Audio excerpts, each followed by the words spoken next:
Pemirsa, biji melinjo yang kita kenal biasa digunakan sebagai olahan makanan seperti sayur lodeh, sayur asem, dan juga emping.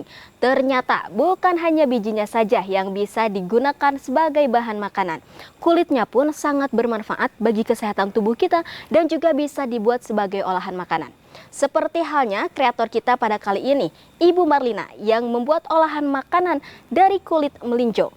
Seperti apa olahan makanan dari kulit melinjo ini? Bersama saya Sri Wahyuni Rahman, inilah sang kreator selengkapnya.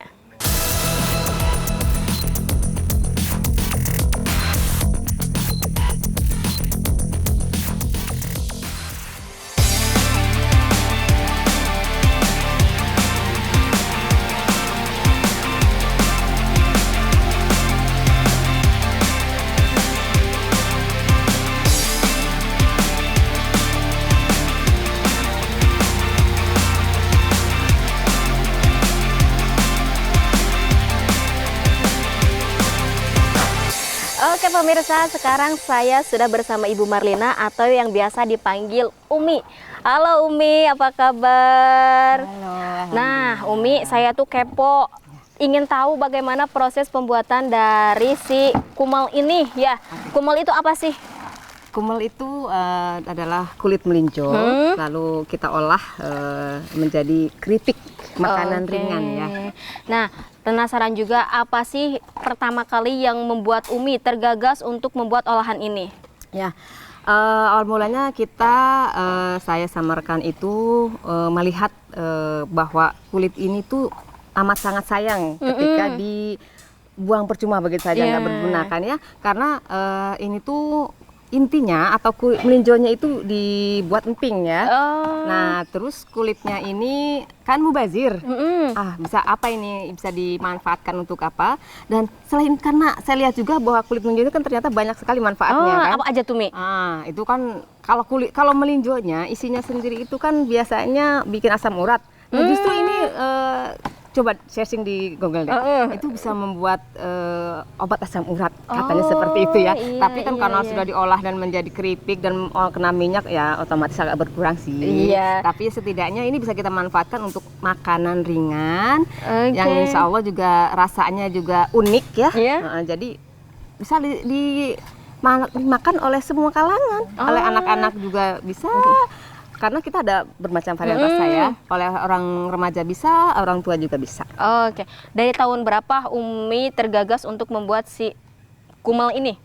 Ini dari tahun 2018 ya, 2018. Tapi karena COVID kemarin kan sempat mandek, berhenti, akhirnya kita baru mulai lagi tahun belakangan inilah, beberapa bulan ini lagi. Oke, alhamdulillah tahun 2022 ini mulai bangkit lagi nih semua sektor ekonomi, termasuk juga Umi, usahanya Umi.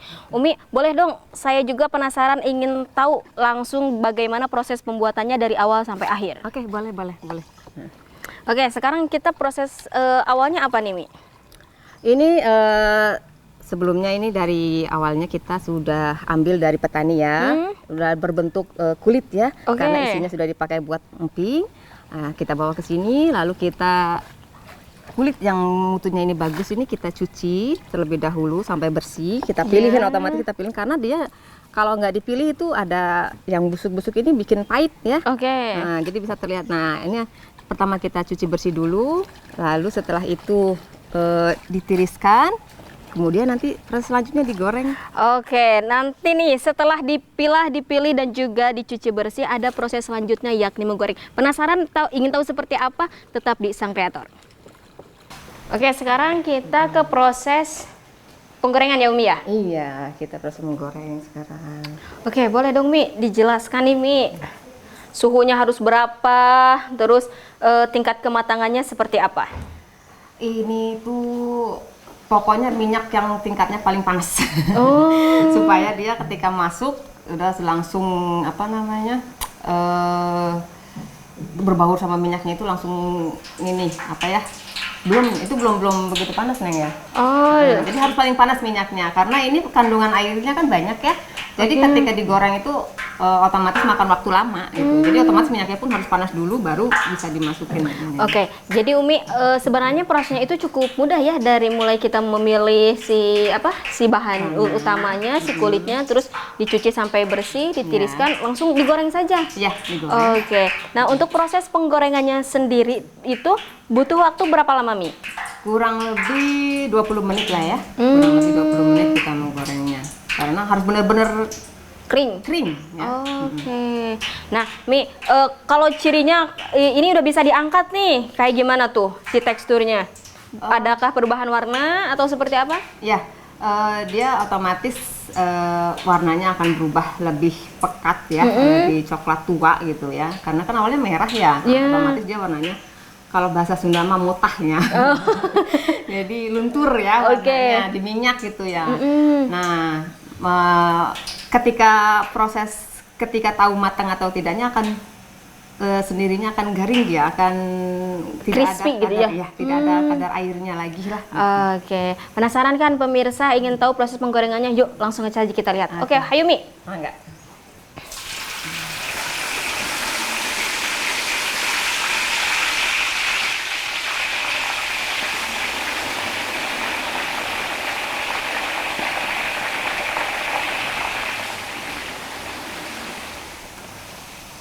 Oke, jadi selama proses ini tuh harus terus dibulak-balik kayak gitu, Mi? Ya bisa sih tinggal sesaat, tapi untuk lebih meratakannya kan balik ya.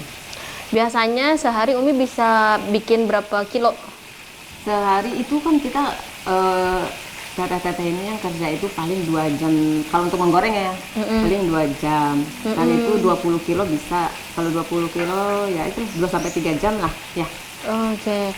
Nah, tadi saya juga lupa nih belum nanya, Umi mendapatkan si bahan bakunya ini dari mana, Mi? Ini kita dapat dari petani di Wanayasa. Sana ada pembuatan emping itu. Jadi isinya dibuat emping, lalu kita ambil kulitnya. Kulitnya dimanfaatkan ya. Karena ini juga kebanyakan selain untuk dipakan ternak juga bisa sebetulnya ya. Karena ini banyak kandungan gizinya. Iya. Nah, juga kalau nggak ke ini kadang-kadang sampai kebuang sih, jadi mubazir ya. Tapi kita manfaatin buat pembuatan ini, alhamdulillah ini lumayan. Nah, ternyata si pengolahan kulit melinjo ini kalau di kampung-kampung juga suka ada, tapi dibikin tumis, Mi. Kalau di kampung kan ya biasanya cuma ditumis aja tuh, dikasih nasi anget, enak. Kadang kayaknya kalau dibikin keripik juga akan lebih enak. Saya juga penasaran nih rasanya seperti apa, apalagi katanya di sini tuh ada berbagai varian rasanya ya, Mi ya? Iya betul, ada 3 rasa di sini kita. Ini kan memang seperti halnya emping ya. Emping sendiri itu kan rasanya itu ada rasa sedikit pahit. Pahit, iya betul, tapi nikmat. Pahit tapi nikmat, bikin nagih ya. Iya betul. Gitu. Nah ini belum banyak orang yang tahu. Kadang-kadang orang makan keripik kulit melinjo itu kok pahit sih. Rasanya aneh gitu. Nah makanya saya itu bikinnya cemilan unik yang camik ya. Nah unik karena rasanya itu unik gitu ya. Ada rasa-rasa pahit. Jadi jangan sampai orang merasa berpikiran pahit karena memang nggak enak. Tapi ini memang pahit itu emang seperti itu, ciri khas rasa dari si melinjonya. Kulit melinjo ini gitu. Jadi ya. Tapi alhamdulillah sih dari orang yang tadinya sama sekali nggak suka, bahkan yang nggak suka makan sayuran melinjonya, begitu makan ini kok bikin lagi ya? Iya bener. Akhirnya dia terusan, akhirnya sampai sekarang ketagihan terus. Jadi berlangganan ya. Yang awalnya nyepelein, apaan sih ini kulit melinjo kok dimakan sih gitu kan, kayak nggak ada makanan lain aja. Kalau kata orang Sunda mah naon cina tamarakannya. Iya. Gitu. Padahal ini nilai gizinya sangat bagus dan juga rasanya enak sekali pemirsa. Nah, kita juga kalau pakai minyaknya juga alhamdulillah kita nggak pakai minyak yang curah ya, karena itu mempengaruhi juga dari ini kan minyak curah digorengnya kurang bagus, terus lagi dia apa sih namanya jadi lengket ke ininya di lidah pun kerasa gatel kalau minyak curah, tapi kita pakai minyak kemasan yang insya Allah sudah bagus lah ya. Jadi pengaruh banget untuk ke rasa.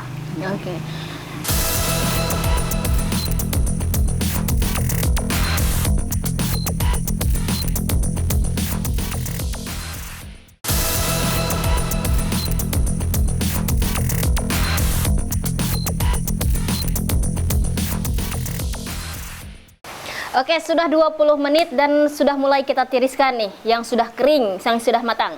Oke, silakan Teh. Oke, hati-hati masih panas ya. Nah, ini hasilnya yang tadinya awalnya seperti itu, lembek dan sekarang sudah kering dan kayaknya sudah mulai siap santap ya Bu. Tapi pengen dikasih rasa kayaknya. Yuk Bu, yuk. Enggak. Bawa kali ya ininya. Oke, yuk. Keringkan minyaknya. Yuk. Kita dulu.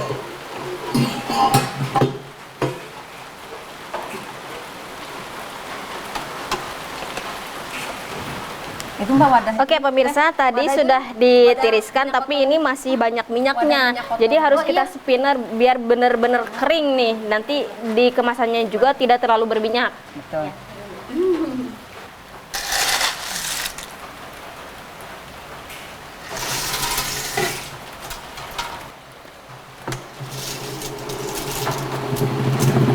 Pegangnya sih. Uts. Kan sedikit jadi jatuh. Oh iya. Banyak enggak. Oke, sekarang proses spinner untuk mengeringkan minyak. Oke, sudah ya. Yuk. Simpan aja di sini. Kita ini masukkan ke sini, Mbak.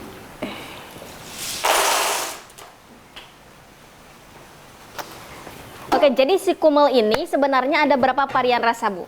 3. Ya. Ada 3 rasa.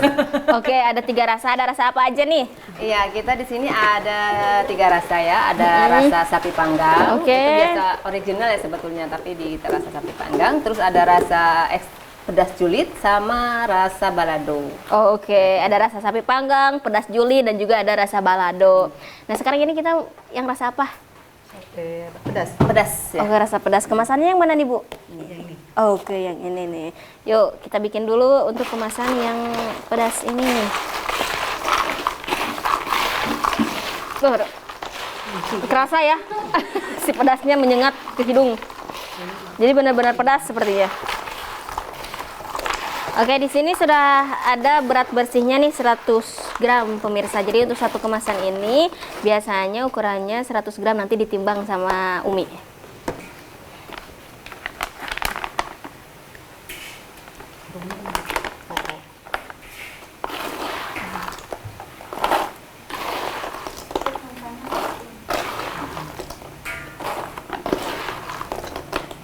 Ya. Ini kita biasa di sini kan kemasannya 100 gram ya. Nah, tapi karena ini kemasannya sendiri sudah 13 gram sendiri, jadi kita isinya 113. Karena ini berat iya. bersih ya. Oh, kelebihan. Ya. Tuh. Oke. Kurang. Jadi ya ini ke bawahnya kalau enggak di. Oke.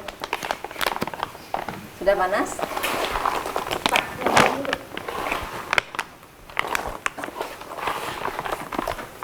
Lalu kita kemas ini. Ya, kita apa namanya? Spinner. Oke, kita bikin rasa yang lain ya. Nah, Ibu, tadi kan saya lihat proses pembuatannya itu tidak menggunakan bahan pengawet apapun ya, Bu ya. Nah, biasanya ini bisa bertahan berapa lama, Bu? Kalau didiamkan di suhu ruang biasa. Ini kurang lebih 1 tahun ya. Oh, jadi ini bisa expirednya bisa bertahan 1 tahun. Ya. Oke, mantap. Meskipun tidak menggunakan bahan pengawet apapun. Ya. Kira-kira apa sih, Bu, yang bisa membuat awet sampai 1 tahun itu? Karena ini kadar minyaknya kita sudah tiriskan benar-benar tiris ya. Kan yang membuat cepat pengek dan bau itu kan minyak ya. Oh iya. Jadi tips juga nih untuk pemirsa yang ingin membuat olahan seperti ini, si kadar minyaknya harus benar-benar ditiriskan biar tidak cepat basi dan juga tidak cepat pengi katanya. Tapi tetap kita juga expired, kita nggak sampai di ini setahun, paling 10 bulan ya. Oh. Karena untuk menjaga ya, jangan Iya, sampai betul. kita benar-benar ini kan khawatir ada kadarnya jadi Betul. ternyata nggak enak dimakan, atau nanti antisipasi 2 bulan kita jangan. Betul, jangan sampai mengurangi kualitas kita ya, Ya, Bu ya. gitu. Oke, selanjutnya, rasa selanjutnya ini yang hijau. Oh, sapi panggang. Umi, Ibu-ibu yang bekerja di rumah produksi ini, ibu-ibu dari mana nih? Ini ibu-ibu tetangga ya. Oh. Ibu tetangga, kebetulan ini juga yang di rumah kan. Ya, memberdayakan lingkungan sih sebetulnya. Sebetulnya pengen yang banyak sih yang cuma kan karena Iya. usahanya belum. Iya, tapi mudah-mudahan kedepannya semakin besar ya dan bisa lebih memberdayakan ibu-ibu seluruh yang ada di kampung ini, bisa membantu perekonomiannya juga. Nah, oke Bu, untuk pemasarannya sendiri ini target marketnya Ibu kemana aja? Kita saat ini alhamdulillah sudah di toko-toko yang ada di Purwakarta, di Galeri Menong yang itu juga kebetulan punya Pemda. Terus juga kita sudah masuk ke Indomaret sebagian di wilayah Purwakarta Kota sama di rest area. Kurang lebih ada 12 atau 15 Indomaret yang kita sudah produk kita sudah masuk ke sana ya. Jadi sebenarnya alhamdulillah ya tiap bulannya itu Ibu memproduksi ada yang dibuat. Nah, biasanya untuk 1 bulan Ibu bisa membuat berapa pieces? Kita kurang lebih 100 piece ya, kurang lebih 100 piece karena ya itu tadi kita saat ini baru bisa memenuhi untuk yang sudah benar-benar berlangganan ya, yang sudah setiap bulannya sudah pasti karena kita itu sekali lagi masih pemasaran yang untuk ke wilayah-wilayah luar ini masih belum maksimal. Oke, nah selain Ibu memasarkan langsung ke minimarket dan di wilayah Purwakarta, Ibu sudah memanfaatkan yang namanya sosial media belum Bu? Untuk oh belum, tapi mudah-mudahan ya kedepannya biar jangkauannya lebih meluas lagi Bu, bisa ke seluruh Indonesia bahkan. Nah, spill juga dong Bu untuk harganya, ini berapa nih satu kemasan ini, si kumel ini? Kalau untuk harga reseller ya, reseller itu kita 12.500 per piece. Nah, tapi kalau sudah masuk ke harga eceran itu 15.000 sampai 17.500 per piece. Jadi bagi yang ingin jajan langsung, beli langsung di minimarket itu harganya 17.500. Tapi kalau pengen yang jadi reseller cuma 12.500. Jadi dapat untung 5.000 ya ke kitanya. Bu, untuk Ibu nih harapan kedepannya untuk usaha yang sedang Ibu tekuni sekarang itu seperti apa sih Bu? Ya pengennya sih di skala nasional ya. Ya pengennya sih di skala nasional ya karena saya